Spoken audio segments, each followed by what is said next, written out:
जब प्रेमानंद महाराज वृंदावन आए तो कुछ दिनों बाद उन्हें रहने की कोई जगह नहीं मिली और थके हारे रोते हुए वे मदन मोहन मंदिर के पास एक टीले पर बैठ गए और मन ही मन बोले, हे राधे, आपके सिवा मेरा कोई नहीं, अब जाऊं तो जाऊं कहाँ।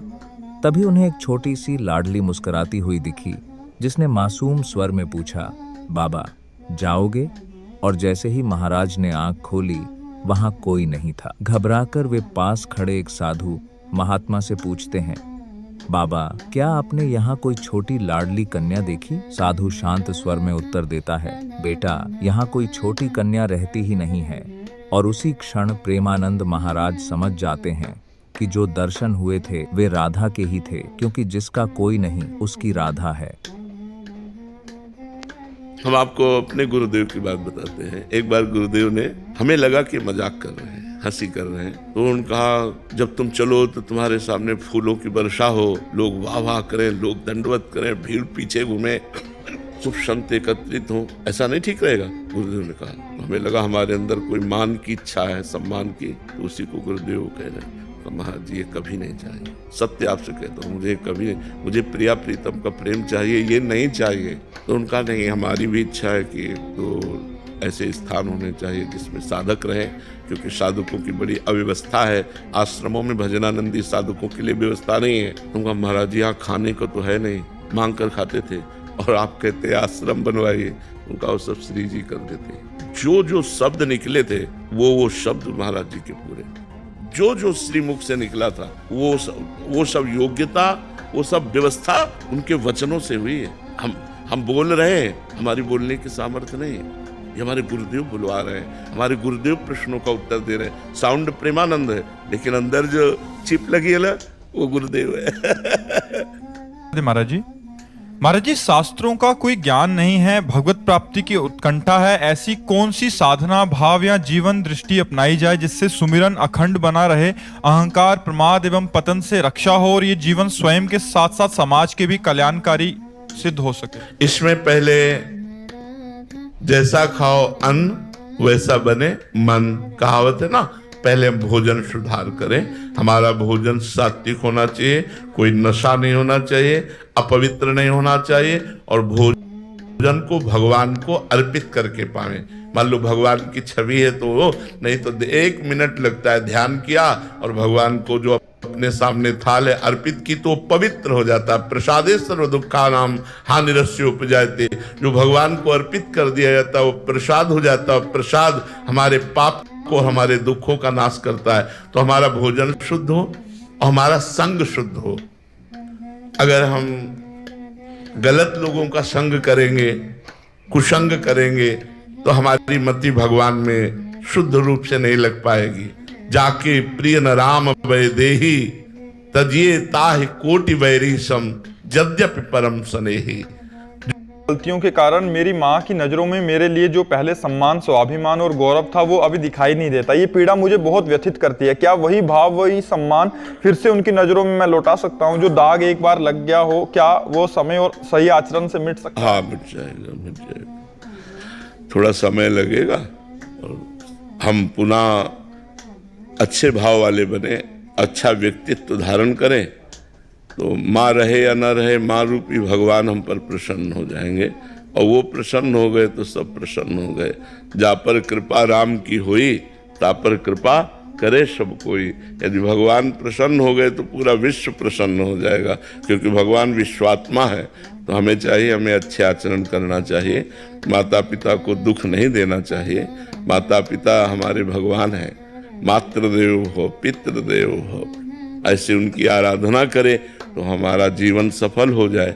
अगर हमारे आचरणों से हमारे, एक बार अपने महल में राम राम राम विभीषण जी लिखे हुए थे। सूचना पहुंची रावण के पास कि आपका तो विरोधी है, आपका भाई, वो राम राम लिखे हुए हैं। राम नाम अंकित गृह शोभा, राम नाम अंकित गृह शोभा, घर में राम नाम रूपी महामहिमा में सुशोभित हो रहा है नाम। रावण बड़े क्रोध में भरकर मंदोदरी के साथ पहुंचा। मंदोदरी साथ थी उसकी, विभीषण के बचाव पक्ष के लिए। रावण ने कहा, तुमने हमारे दुश्मन का नाम लिख रखा है। बोले ना भैया। अरे बोले सामने दिखाई दे रहा है राम और तुम कह रहे हो ना भैया। बोले भैया रात से रावण मां से मंदोदरी। रावण प्रसन्न हुआ। राम ही भजते चतुर नर, चतुर वही है जो अपनी भक्ति को छुपा ले जाए। बोले राम जो लिखा हुआ है रात से रावण और मां से मंदोदरी, आप दोनों का नाम जाता है। अगर हम भजन और बढ़ावें तो ये क्षणे रुष्टा क्षणे तुष्टा, रुष्टा तुष्टा क्षणे क्षणे, इस पर हम काबू कर लें। भजन और बढ़ाइए, खूब नाम जप कीजिए और सामने वाले में भगवान का दर्शन करने की भावना कीजिए। सब में सिय राम में सब जग जानी, करो प्रणाम जो। तो जब हम अपने सामने वाले में भगवान देखेंगे तो गुस्सा नहीं आएगा, भगवान ही है, गाली दे रहे लेकिन अंदर से भगवान है, तो मन से हम प्रणाम करेंगे ना। सेवक भाव तभी पुष्ट होता है जब सब में इष्ट भाव करे, और जब इष्ट भाव करेगा तो क्रोध नहीं आएगा। जब हम जीव देखते हैं, दुष्ट देखते हैं, तब क्रोध आता है, तो जब इष्ट भाव देखते हैं तो क्रोध को समन करने की क्षमता आ जाती है। इसलिए नाम जप करो और सब में इष्ट भाव की चेष्टा करो। पांच भूतों को धारण करने वाला नहीं होता, वो वायु, अग्नि और आकाश, इन तीन तत्वों का मिश्रण होकर के ही वो वायु में भ्रमित होता रहता है। वो पंचभूतों को धारण करने वाला नहीं होता। वो कभी कोई रूप कराना चाहता हूं, मेरी तो सामर्थ्य नहीं थी कि मैं आपसे बातचीत कर सकूं, आप जब आप बोले तो मेरे में सामर्थ्य आई। ये भूत प्रेत ऐसे नहीं सताते हैं, कोई कर्म का प्राविधान होता है। यदि आप नाम जप करो और नाम जप करके अपनी माँ को दो तो खत्म हो जाएगा भूत, देख लेना। खरीदते हैं नाम रूपी धन, इतना भगवान बिक जाते हैं कि भक्त के चरण दाबने लगते हैं, भक्त की सेवकाई करने लगते हैं, भक्त का दासत्व स्वीकार कर लेते हैं। नाम जप का प्रभाव देखो, एक नाथ जी महाराज भगवान का नाम जप कर रहे, नाम रूपी धन से ही हम भगवान को खरीदते हैं। भगवान का नाम रूपी धन एकत्रित करते हैं, उनके चरणों में समर्पित कर देते हैं, तो भगवान अपने आप को समर्पित कर देते हैं। नाम रूपी धन से ही हम भगवान को खरीदते हैं। नाम रूपी धन, इतना भगवान बिक जाते हैं कि भक्त के चरण दाबने लगते हैं, भक्त की सेवकाई। जो नवयुवक बच्चे हैं वो व्यसन और व्यभिचार से ग्रस्त होते चले जा रहे हैं। अगर ये न संभले तो हमारा भविष्य बड़ा गर्त में जाएगा। बिल्कुल आपका ठीक राधा राधा लिख के सब्सक्राइब करें, कृपा होगी। कहना है महाराज श्री। मैं कहता हूँ कि जो हमारे शरीर में स्पाइनल कॉर्ड है, मेरुदंड है, रीढ़ की हड्डी है, समाज में वो स्थान युवाओं का है। मेरुदंड अगर लड़खड़ा जाए पूरा शरीर डाउन हो गया। और हमारी युवा पीढ़ी जो है अगर वो पतन के रास्ते चली गई, तो इसलिए ये जो दिए और तूफान की लड़ाई है संस्कृति और अपसंस्कृति की, तो उसमें राधा राधा लिख के सब्सक्राइब करें, कृपा होगी। जिस स्टेशन पर डिब्बा है उसी स्टेशन पर इंजन है, इंजन से डिब्बा कनेक्शन कर ले तो जहां इंजन जाएगा वहां डिब्बा पहुंच जाएगा। आज से जुड़ जाओ, वृंदावन में इंजन है, यहीं से जुड़ जाओ, तुम डिब्बा हो, मैं परिवार सहित कल्याण हो जाएगा। राधा राधा राधा राधा। हमारी बात मान लो, ये एक हवा आई है, इसमें जितने बह गए। एक हवा आई है, एक समय भगवान ने दिया, एक भगवान ने कृपा की है। इस समय जो जन हमारी बात मान लेगा कल्याण को प्राप्त हो जाएगा। पक्की बात समझ लो, ये भगवान की कृपा से एक हवा आई है जो तुम्हारे मंगल के लिए है, और हवा निकल गई फिर निकल गई। ये केवल हवा, अभी इस का त्याग करके पूरे जीवन जगत मंगल के लिए तपस्या भजन करते हुए सर्वे भवन्ति सुखना सर्वे संग। इसलिए हर गृहस्थ जो सद्भाव का है, वो चाहे जो वैरागी हो, चरणों में झुकता है। गृहस्थ आश्रम का गुरु आश्रम है वैराग्य आश्रम। तो ये नहीं है कि सबको बाबा जी बनकर ही भगवत प्राप्ति बन नहीं सकते, तो वैरागी बनना कोई खिलवाड़ नहीं है। ये मत समझो कि केवल कपड़ा बदल लेना वैरागी होता है। साधना करके अपनी इंद्रियों को वश में करके, मन को वश में करके, जहां एक सेकंड के लिए भी मनोरंजन नहीं, पूरा जीवन आप विचार करके कांप जाओगे। केवल देख लिया कि बाबा जी है तो हाँ बाबा जी है, लेकिन जीवन अगर देख लो तो कांप जाओगे कि ये जीवन है, एक सेकंड के लिए मनोरंजन नहीं है, एक सेकंड के लिए कोई ढांढस बनाने वाला नहीं, कोई छाती से लगा के बोलने वाला नहीं। शाबाश, जिसको सब विरोध भाव में खड़े, काम, क्रोध, लोभ, मोह, मत्सर, आसक्ति, राग, द्वेष, ईर्ष्या, इन सब को परास्त करके और तुम्हारा परम मंगल विधान करने के लिए भगवान एक वैरागी को तैयार करते हैं। ये निवृत्ति मार्ग ऐसे नहीं है। अगर बैलेंस बना के चल रहे तो पाखंड और दंभ की बात अलग है, लेकिन अगर ठीक मार्ग से चल रहे हो तो खाड़ की धार पर चलना है। चढ़ के मैन तरंग पर चलिबो पावक माए, प्रेम पंथत कठिन है सबको निभातना है। खिलवाड़ समझते हो वैराग्य का मार्ग? तो अग्रस्त मार्ग में अपने कर्तव्य का पालन करते हुए, धर्म पूर्वक विषयों का सेवन करते हुए, नाम जप करते हुए आपको परम कल्याण की प्राप्ति होगी। लेकिन वैरागी लाखों को भगवत प्राप्ति कराएगा, लाखों का कल्याण होगा अगर सही ढंग से चल रहा है तो। नहीं, कपड़ा बदलने से भगवान की प्राप्ति नहीं होती। महाराज जी, ग्रस्त जीवन में महाराज जी कहीं ना कहीं इस दुष्ट मन का कोई भरोसा नहीं। ये 1 मिनट में तुमको ब्रह्म साक्षात्कार बता देगा और दूसरे मिनट में विषयों में फंसा देगा। इसलिए मन पर विश्वास कभी नहीं करना चाहिए। और ये पर आप लोग डरना मत, ये कमांडो की ट्रेनिंग है। ये हम लोगों को कमांडो की ट्रेनिंग है कि दुश्मन को देखते ही उड़ा दो। काम, क्रोध, लोभ, मोह, मद, मत्सर। और आप लोग जब संतों की सुरक्षा में रहने का मतलब है कमांडो की सुरक्षा में रहना, और जो सुरक्षा में होते हैं तो छाती आगे उनकी होती, पीछे आप होते हैं। इसीलिए संत संग अपवर्ग कर, कामी भवकर पंथ। संतों का संग सीधा मोक्ष द्वार। क्यों? क्योंकि भगवान ने उनको तैयार किया है, उनको कूट कूट कर ऐसा तैयार किया कि लाखों को भगवत धाम पहुंचा सकते हैं। इसलिए तुम डरो मत, तुम तो उनकी शरण में रहो, तुम तो उनकी सुरक्षा में रहो। राधा राधा लिख के सब्सक्राइब करें कृपा। बड़ा कठिन सा लग रहा है। तभी तो है को एक पाव भगत जी में मोरी।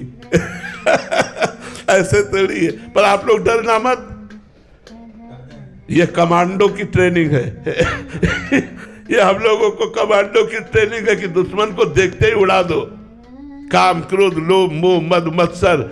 और आप लोग जब संतों की सुरक्षा में रहने का मतलब है कमांडो की सुरक्षा में रहना, और जो सुरक्षा में होते हैं तो छाती आगे उनकी होती, पीछे आप होते हैं। इसीलिए संत संग अपवर्ग कर, कामी भवकर पंथ। संतों का संग सीधा मोक्ष द्वार।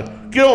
क्योंकि भगवान ने उनको तैयार किया है, उनको कूट कूट कर ऐसा तैयार किया कि लाखों को भगवत धाम पहुंचा सकते हैं। इसलिए तुम डरो मत, तुम तो उनकी शरण में रहो, तुम तो उनकी सुरक्षा में रहो, तुम तो उनके आज्ञा उपदेश में रहो, तो तुम्हारा मंगल हो जाएगा।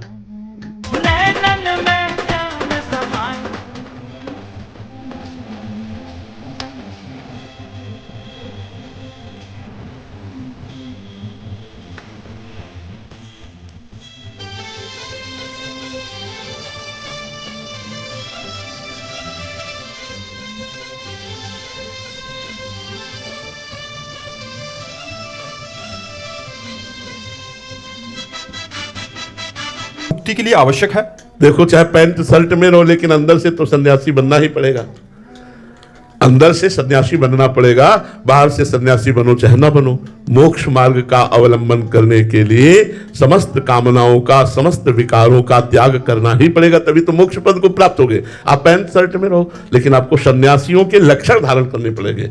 वेश प्रधान नहीं है मोक्ष प्राप्ति के लिए, वेश प्रधान नहीं, उद्देश्य प्रधान है। अगर आपका उद्देश्य ठीक है तो आप पैंट कोट में भी महात्मा हैं, आप पैजामा कुर्ता में भी संत हैं। और उद्देश्य ठीक नहीं है तो संत वेश में भी आप गड़बड़ है। संत वेश में भी, वेशधारी हरि के उर शाले, तो सन्यास तो लेना ही पड़ेगा। वो मन से सन्यास लेना पड़ेगा। तन को भले सन्यासी न बनाओ, तन को पैंट शर्ट जैकेट ऐसे रखो, लेकिन मन को वैरागी बना दो, मन को सन्यासी बना दो। ये तो बनाना ही पड़ेगा, बिना इसके बनाए मोक्ष सुख नहीं प्राप्त होगा। तन पर विशेष कोई बात नहीं, ये आचार्य कृपा से, गुरु कृपा से हम लोगों के मार्ग हैं जो गुरुजनों ने दिए, उनको धारण किए हैं। लेकिन मोक्ष के लिए मन का सन्यासी होना अत्यंत अनिवार्य है। अगर मन सन्यासी नहीं है तो मोक्ष सुख प्राप्त नहीं हो सकता। समझ पाए आप? तन का चाहे जहां रखो, किसान बना के रखो, नौकरी में रखो, व्यापार में रखो, काले कपड़े पहनो, पीले पहनो, नीले पहनो, लाल पहनो, ये हम लोगों के आचार्य परंपरा के मिले हुए हैं, गुरुजनों के द्वारा दिए हुए वस्त्र है। हम कोई मनमानी नहीं पहने, ये जैसे अपने लोग पहने, अपने आचार्य और गुरुजनों के द्वारा दिए हुए पहने। पर मोक्ष प्राप्त करने के लिए मन का सन्यासी होना अत्यंत अनिवार्य है। वेश संन्यास का ना हो तो भी इटली से। राधे राधे महाराज जी। महाराज जी, क्या संन्यास मार्ग मुक्ति के लिए आवश्यक है?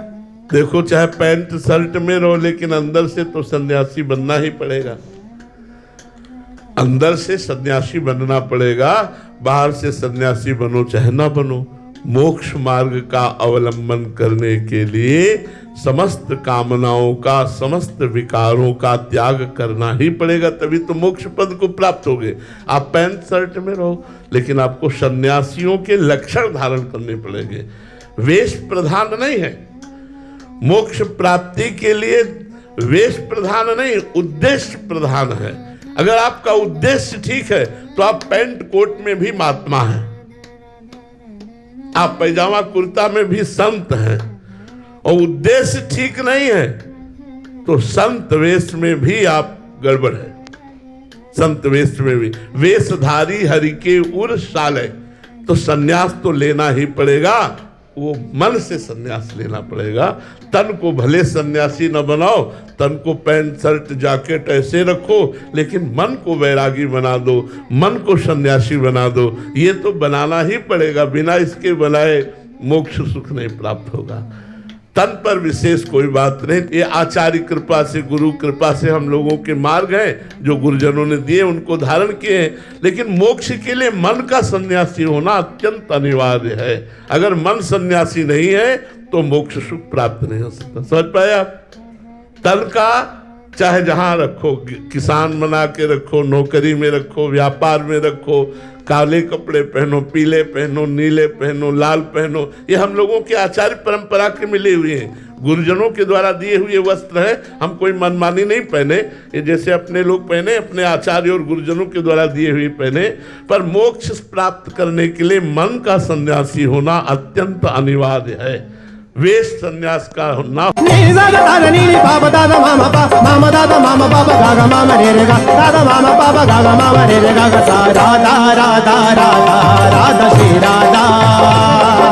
राधा राधा राधा राधा श्री राधा श्री राधा राधा राधा राधा राधा श्री राधा राधा राधा राधा राधा श्री राधा।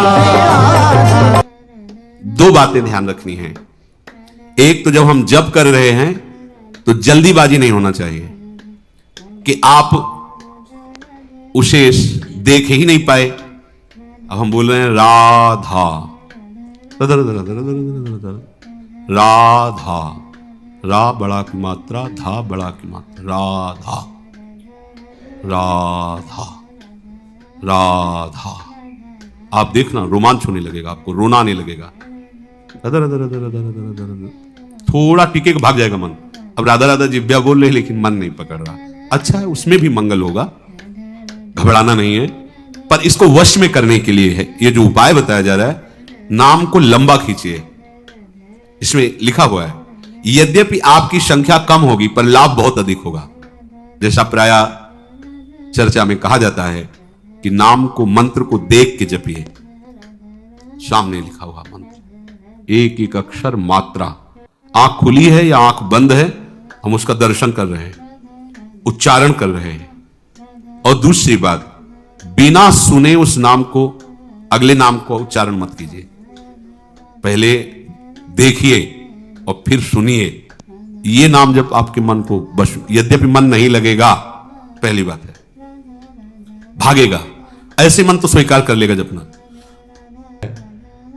इसलिए व्यवहारिक शब्दों में कभी आने पर तो हम व्यथा उत्पन्न कर सकते हैं, लेकिन आध्यात्मिक बात कहते हैं कि हमें जो सुख है वो ब्रह्मा जी को भी सुख नहीं है। हमें जो आंतरिक सुख है वो ब्रह्मा जी को भी सुख नहीं, क्योंकि ब्रह्मा जी को भी सृष्टि की चिंता है, हमें उसकी भी चिंता नहीं है।